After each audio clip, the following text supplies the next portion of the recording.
On this Forest Sunday, I would like to tell you about the forest which has become part of who I am.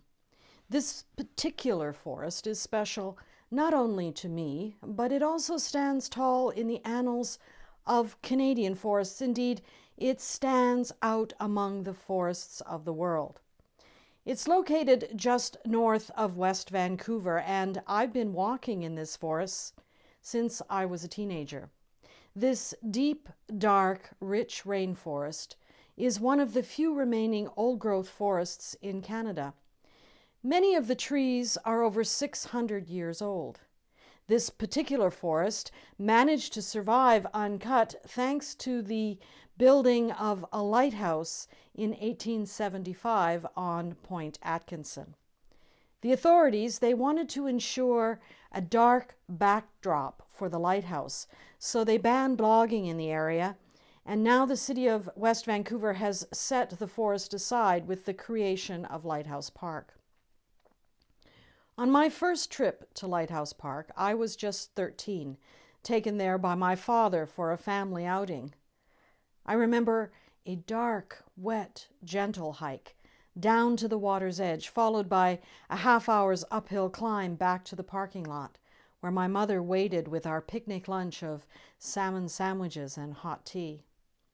Later, when I was old enough to drive myself, there were so many dark, wet, gentle hikes in this Forest Cathedral, where I often retreated for the solace from the trials and tribulations of finding my way in the world. Over the years, I have often returned to this living cathedral where the Douglas firs and red cedars are hundreds and hundreds of years old.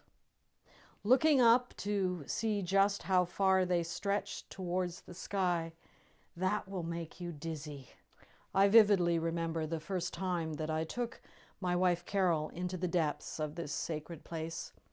The sheer pleasure of seeing someone you love overwhelmed by the splendor of some of the biggest and oldest trees on the planet was matched only by the deep silences which are possible in such a place. The Coast Salish First Nation people of the Squamish tribe named this sacred place the Sk'iwitsut, which means turning point. It is without a doubt a thin place, which has the power to turn your world inside out, a place where the boundary between what is known and what lies beyond the known is so thin that you can feel the presence of the one who is both the source of all that is and the one who is beyond all that is. In this thin place, I have laid down burdens, wept, laughed, shouted, cried, rejoiced, slept, breathed deeply of the earth, and lost my breath, trudging up the dark, damp, fecund trails. In this thin place, this Forest Cathedral, I have worshipped the source of all that is. I have been mesmerized by that which is beyond all that is, and I have been emptied of concerns, trials and tribulations, and in turn filled with joy, hope, peace, and love. In this thin place, this Forest Cathedral, over and over again, I have been born anew. In this Forest Cathedral, and in so many forest cathedrals, I have come to understand what Julian of Norwich meant when she said that we are not just made by God, we are made of God. For in these sacred thin places, in these forest cathedrals, in the sheer beauty and the magnitude of life which abounds from deep within the forest floors up through the steadfast trunks to the skyward canopies, the one who is the source of all is also the one who is the source of my being. But these thin places are not for the faint of heart. Over the years, I have made various pilgrimages to Lighthouse Park, only to find a sign erected warning those who dare to enter that a bear has been sighted in the area. Sometimes the authorities have posted a sign which announces that because of the threat of a dangerous bear in the area, the park is closed to hikers. When I was younger and much more foolish, I ignored those signs and I ventured deep into the dark forest despite the warnings. The sense of danger was palpable and added to the intensity of the experience of the dangerous wilderness. But the wisdom gained over the decades has of late caused me to heed the warning signs. So from time to time, Carol and I have traveled to Lighthouse Park, filled with anticipation, only to be thwarted by a warning sign. It seems appropriate somehow that a thin place should be subject to warning signs. The definition of divine mystery that was developed out of the work of Rudo Otto names the mystery that we call God as the numinous. Otto defines the numinous in Latin with the words mysterium, tremendum, and over the decades, others have added the Latin et fascinam, for the one who is the source of all being is mysterious, tremendous, and fascinating. Mysterious, yes. Tremendous. Actually makes you tremble, yes. But even though you tremble with fear and awe in the presence of such great mystery, you just can't help but be fascinated, to be drawn in by the one who is the source and ground of your being, as you are opened to the love which is divinity. When you reach down to the rich earth on the forest floor, the mysterious process of rebirth can be touched as millions of years of decay provide the nutrients necessary to give centuries of life to the ancient rainforest, which in turn gives life not only to the creatures which live within the forest, but breathes life into the very air we breathe during the magnificent process which literally cleans the air. During these endless months when we have been unable to worship in our church building, I have often allowed my mind to wander the deep, rich, fecund pathways of Sk'iwitsut, the turning point known as Lighthouse Park, precisely because of the power of this thin place to give birth to life out of decay. Before the pandemic, the Christian church was on life support. I don't want to go into all the statistics here because most of us have seen for ourselves the evidence of the church gasping for breath as life drains from our sanctuaries. In John Philip Newell's book, The Rebirthing of God, Newell tells a story about Carl Jung, which goes like this. Carl Jung is the founder of analytical psychology. Even as a boy, Jung had prophetic intuitions, although for many of these he did not find language or the courage to speak until many decades later in his life. As a 12-year-old boy in Switzerland, walking home from school one day past Basel Cathedral with its shining new spire, the young Carl Jung became aware of an image rising up from the unconscious. He was so horrified by this image that he tried pushing it back down, but it kept insisting on coming forth. When finally, as he explained years later, he allowed himself to name what he was seeing, he saw that above the spire of the cathedral was the throne of God, and descending from the throne was an enormous turd that smashed into the spire, and the walls of the cathedral crumbled. Newell insists that we are living in the midst of the great turd falling. In fact, it has already hit the spire, and the walls of Western Christianity are collapsing. In many parts of the West, that collapse can only be described as seismic. In another 25 years, much of Western Christianity, as we have known it, will be no more. One only had to look around on a typical Sunday in most of our mainstream Christian churches before the pandemic. Who will be there when it is safe for us to return? Newell writes there are three main responses or reactions to this particular collapse. The first is to deny that it is happening. The second is to frantically try to shore up the foundations of the old thing.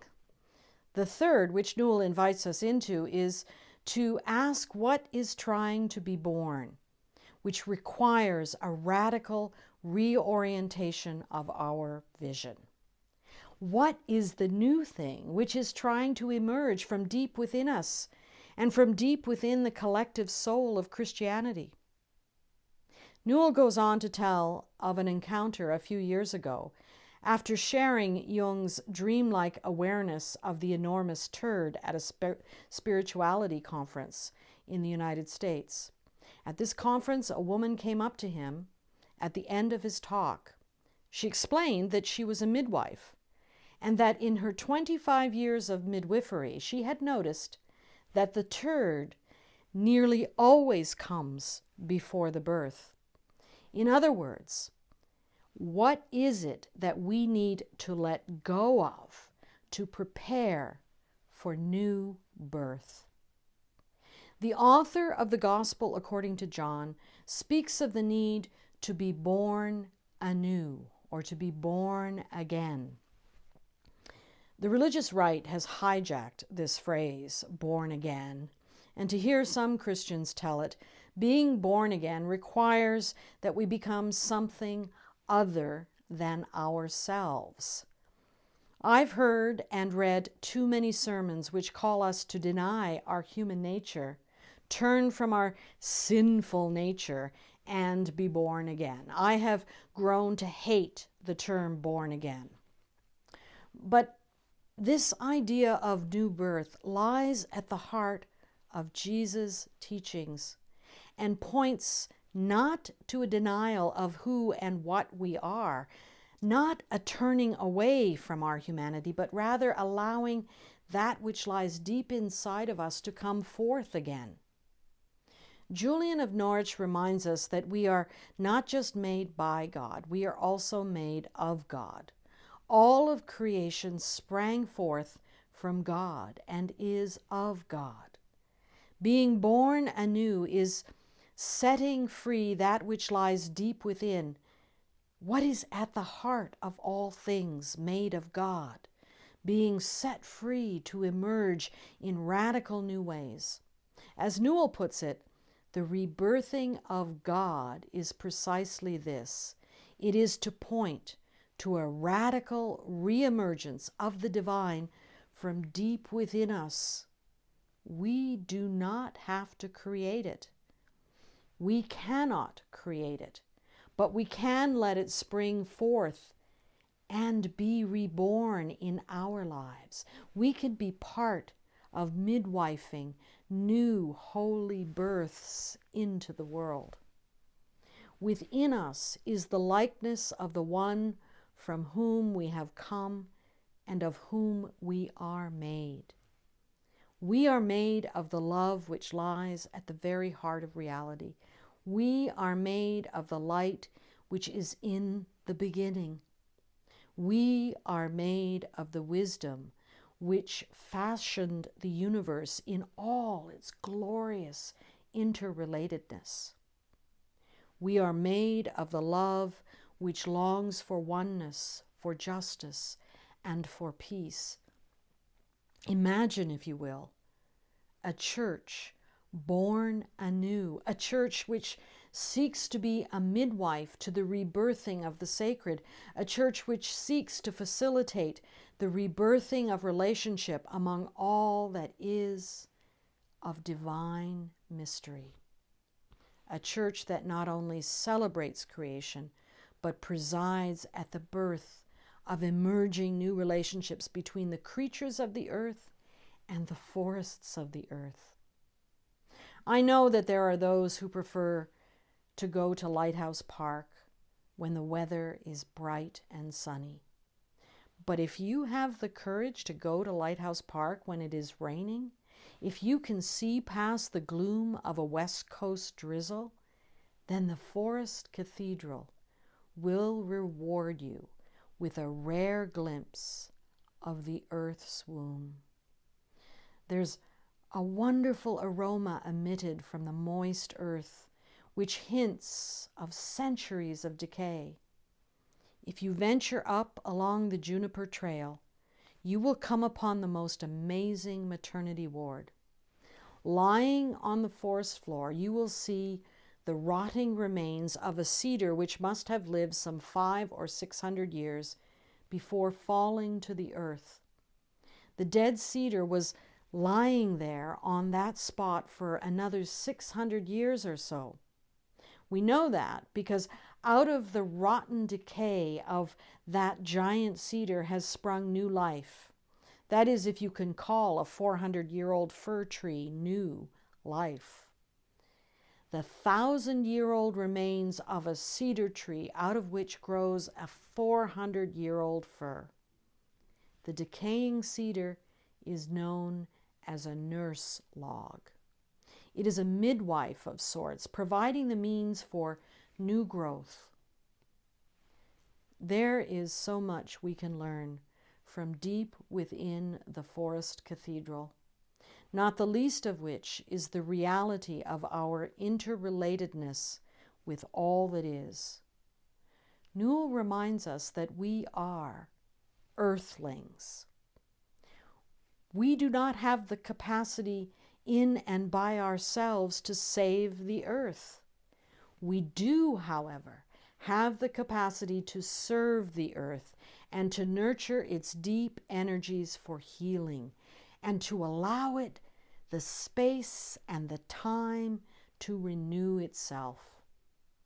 Newell insists that the church is uniquely placed to be a blessing to the world. Newell writes, "The church's role is to help serve that deep knowing and to help translate it into how we live together with the earth."